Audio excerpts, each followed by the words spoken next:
This next chili, kind of in a Texas style, actually uses sirloin, or which is also called the blade of sirloin. And now what I'm doing is I've been browning these, so it's kind of like a sirloin chili, if you will.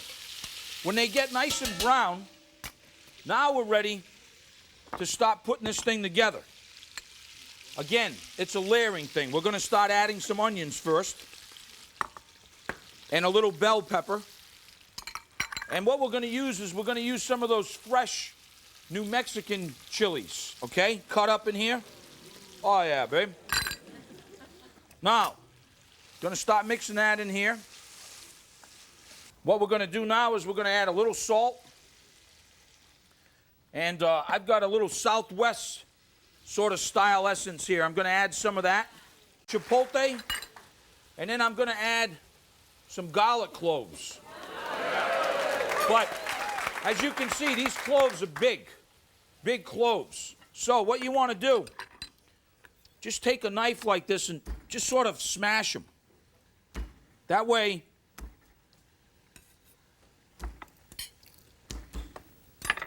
now the flavor is going to go terrific in there. Then we're going to add more chili powders. All right, now what we're going to do is this. We're going to add some tomato, some cumin, and some Mexican oregano. All right? No beans, because this is what I was telling you about that Texas style. This is more of a sirloin chili. All right, now, the liquid in here, very simple. We're going to add a little beer.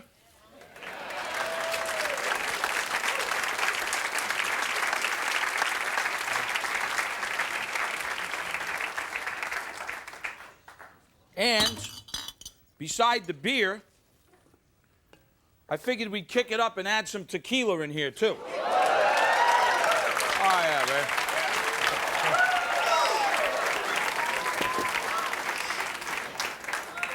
Now, we're going to let that simmer a little bit. And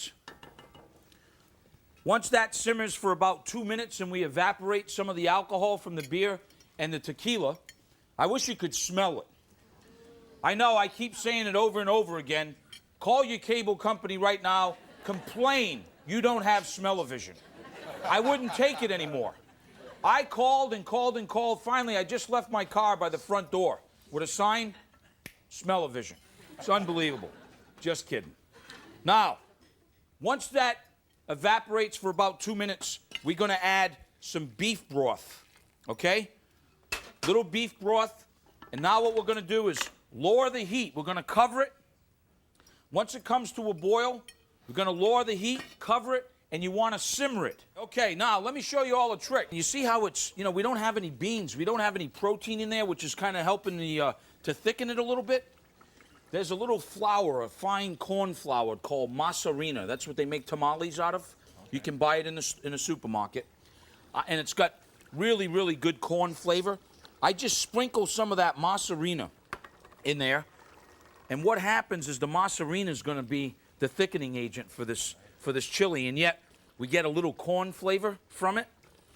Then what we're going to do now is we're going to taste this just to make sure that, hey, see how thick it got now, Scott? Mm-hmm.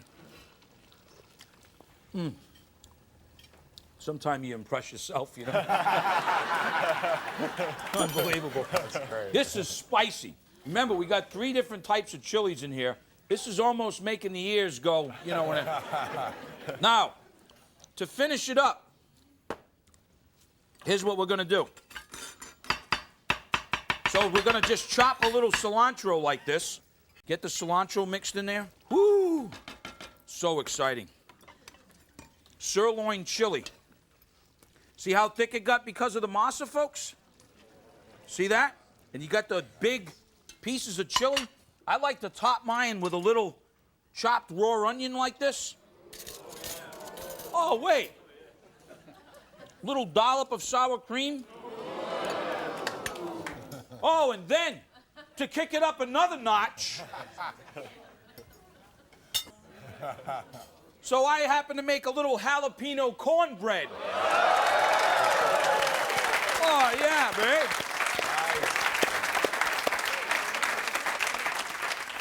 So, get a little wedge of this right on the side like that. Now remember, this is pretty spicy. This is what I gotta say.